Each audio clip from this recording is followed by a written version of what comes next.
नमस्कार शिक्षक मित्रांनो, आज आपण विद्यार्थ्यांना संख्यावरील क्रिया शिकवताना 0 ते 4 पर्यंतच्या संख्यांची वजाबाकीचे चिन्ह वापरून करतो। या अतिशय महत्त्वाच्या अध्ययन निष्पत्ती साध्य करण्यासाठी विद्यार्थ्यांना कोणकोणते अध्ययन अनुभव द्यावेत याविषयी माहिती पाहूया। तर बघा मित्रांनो, माझ्या हातामध्ये काही गुलाबाची फुले आहेत। या गुलाबाच्या फुलांमधील मी जर काही फुले जर काढून टाकली तर काय होईल? हे फुले कमी होतील की जास्त होतील? अगदी बरोबर, हे फुले कमी होतील। आता हे कमी होणे म्हणजेच काय? तर कमी होणे म्हणजेच वजाबाकी होय। तर बघा मित्रांनो, माझ्याकडे ह्या काही चकत्या आहेत। आता या चकत्यांमधील मी काही चकत्या जर बाजूला काढून ठेवल्या तर ह्या चकत्या काय होतील? कमी होतील।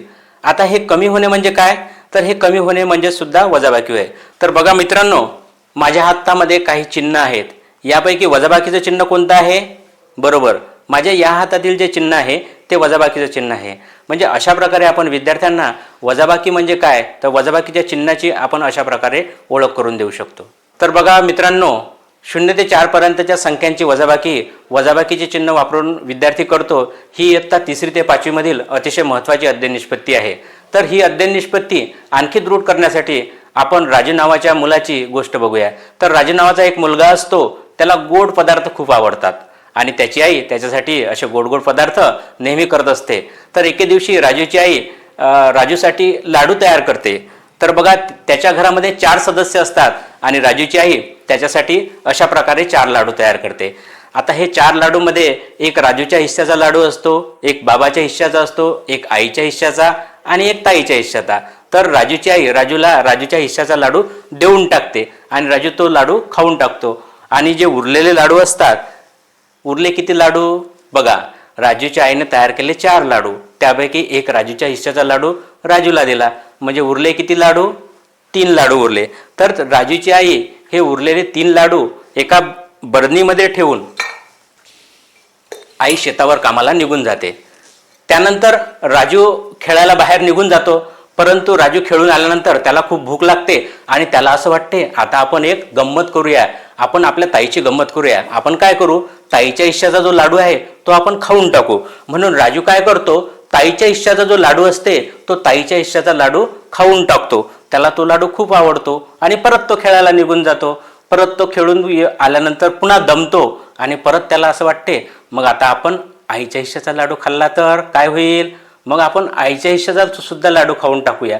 म्हणून राजू काय करतो? आईच्या हिश्श्याचा लाडू सुद्धा बरणीतून हळूच काढतो आणि तो लाडू सुद्धा खाऊन टाकतो। म्हणजे बघा, राजूने आतापर्यंत किती लाडू खाल्ले? आईने तयार केले 4 आणि राजूने खाल्ले किती? बघा, एक राजूच्या हिश्श्याचा, एक ताईच्या हिश्श्याचा आणि एक आईच्या हिश्श्याचा, म्हणजे असे 3 लाडू राजूने खाल्ले। म्हणजे बरणीमध्ये किती लाडू शिल्लक राहिले? 1 लाडू शिल्लक राहिला। मग राजूला असं वाटतंय की आता एकच तर लाडू राहिलेला आहे शिल्लक, तर मग आपण तो सुद्धा खाऊन टाकूया। म्हणून राजू काय करतो? त्या उरलेल्या एका लाडूपैकी तो लाडू सुद्धा राजू खाऊन टाकतो। म्हणजे बघा, राजूच्या आईने किती लाडू तयार केले? 4 लाडू तयार केले आणि राजूने 4च्या 4 लाडू खाऊन टाकले। म्हणजे बरणीमध्ये किती लाडू शिल्लक राहिले? काहीच नाही। काहीच नाही म्हणजेच 0। अशा प्रकारे आपण विद्यार्थ्यांना वजाबाकीचा अध्ययन अनुभव देताना अशा प्रकारे विविध कथानकाचा वापर करून त्यांना अध्ययन अनुभव देऊ शकतो। तर बघा मित्रांनो, राजूची ही जी गोष्ट आहे ती आपण संख्यांच्या साहाय्याने वजाबाकी विद्यार्थी कशी करतो ते बघूया। तर बघा, राजूच्या आईने 4 लाडू तयार केले आणि राजूने त्यापैकी एक स्वतःचा एक लाडू खाल्ला, म्हणजे हा लाडू काय झाला? कमी झाला। मग 4 - 1 बरोबर किती राहिले? तर 3 लाडू राहिले। त्यानंतर राजूने काय केलं? तर राजूने आपला हिश्श्याचा पण लाडू खाल्ला आणि ताईच्या हिश्श्याचा पण लाडू खाल्ला। म्हणजे राजूने एकूण लाडू किती खाल्ले? तर 2 लाडू खाल्ले। म्हणजे 4 - 2 बरोबर किती लाडू शिल्लक राहिले? तर 2 लाडू शिल्लक राहिले। तर त्यानंतर राजूने काय केलं? तर राजूने बाबाच्या हिश्श्याचा सुद्धा लाडू खाल्ला। म्हणजे राजूने किती लाडू खाल्ले? एकूण 3 लाडू खाल्ले। म्हणून 4 - 3 बरोबर किती? 1 लाडू शिल्लक राहिला। आणि नंतर राजूला असं वाटलं की एकच लाडू शिल्लक राहिलेला, तर तो लाडू सुद्धा आपण खाऊन टाकूया। म्हणून राजूने काय केलं की तो 4था लाडू सुद्धा खाऊन टाकला। म्हणजेच राजूने 4 तयार केलेल्या लाडूपैकी 4ही लाडू खाऊन टाकले। तर मग शिल्लक किती राहतील? तर शिल्लक राहतील 0। 0 म्हणजे काय? काहीच नाही।